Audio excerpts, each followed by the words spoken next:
You are listening to the Free to Be Mindful podcast, which invites you along on a journey to learn of mindful living, grow in mental health, and inspire through personal growth. In a world where we can often feel much stress and overwhelm, this podcast provides bite-sized tips and real talk conversations, empowering you to embrace mindfulness and nurture your full potential. I'm your host, Vanessa De Jesus Guzman, licensed therapist, retired educator, entrepreneur, and mom of two. I'm passionate about helping busy moms reduce the overwhelm and to live life intentionally without losing their, here we go. Hi, and welcome back to the Consult a Counselor series, where I answer parenting-related questions so that you can be present and at ease with your child and live life mindfully. Today's question is, how can you make your kid become more grateful?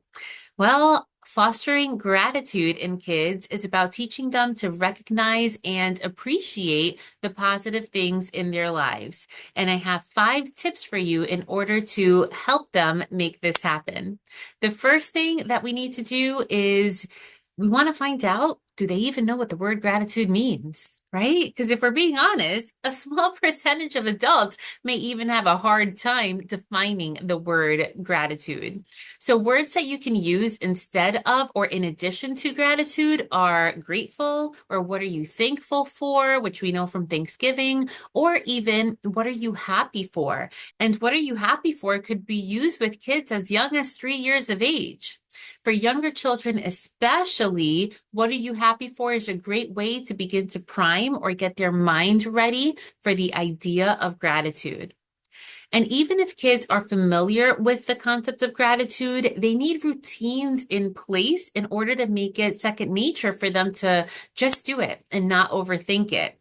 I mean, imagine if you told a 6-year-old to go and brush their teeth on their own without actually doing it with them or without teaching them how to do it. I'm sure there wouldn't be a lot of brushing actually taking place. So my second tip for you is to create gratitude routines or rituals. And this means that you're actually doing it with your child, maybe at dinner or perhaps before going to bed. And you can have them think about one thing that they're grateful for, thankful, or happy for that day. And you do this every day. And that way it helps them develop an awareness of the good around them, and it helps it become a habit.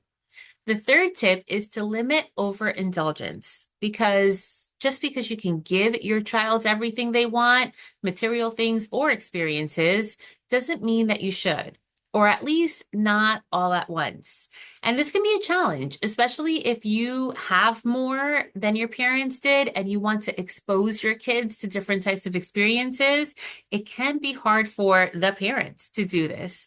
And I'm not saying to never go on a vacation, so to speak, but you can encourage your child to earn privileges or items, or wait for special items or experiences to gift them big things. It really teaches them to value what they have and to understand that not everything comes easily. Fourth, it's really easy to express gratitude over a new toy or over a thing that you can feel and touch, but we can also appreciate non-material aspects of life, like sunny days, a fun experience, a kind gesture from a friend. This can be one thing that you can practice looking for, as I mentioned in tip 2, perhaps during dinner or at the end of the day. And the fifth and last tip is that kids learn most from what they see. So express gratitude openly in your daily life. You can thank your kids for their help, talk about things that you're grateful for, explain why you're giving time or finances towards a cause, or talk about why it's important for you to donate to wherever, and even show appreciation for others. Because when you do this, your kids are then picking up on your habits and really understanding why it's important for you. And with time, they may develop these habits for themselves. By incorporating even 2 or 3 of the practices mentioned today, you can help your kids develop a deeper sense of gratitude, which hopefully can positively impact their outlook on life and their relationships with others. So I hope this helped. If you think it can help another mom or dad friend, be sure to share it with them and hit the subscribe and notification button so that you don't miss the next video. And if you have any questions for the Consult to Counselor series, you can DM me on any platform at Counselor V De Jesus, or you can go to the link in the show notes where you can ask your question anonymously.